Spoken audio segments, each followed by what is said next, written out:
تشدد کا شکار 35 سالہ نیلی رانا کو موسم اور حالات کی سختیوں نے اتنا مضبوط کر دیا ہے کہ وہ اپنی کمیونٹی پر ہونے والے تشدد کا ڈٹ کر مقابلہ کرتی ہیں۔ ٹرانسجینڈر ایکٹیوسٹ کی کوششوں کا سفر کئی دہائیوں پر محیط ہے۔ وہ شاکی ہیں کہ ایک تو لوگ ٹرانسجینڈرز پر تشدد کرتے ہیں، دوسرا شکایت پر پولیس انہیں ہی دھمکانا شروع کر دیتی ہے۔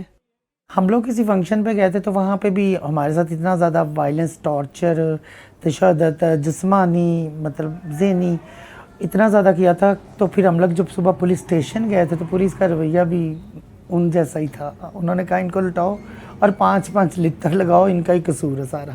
نیلی رانا کی رائے میں ناچ کر یا بھیک مانگ کر گزارا کرنے والے ٹرانسجینڈرز کو ہنر کی راہ دکھائی جائے تو صورتحال بدل سکتی ہے۔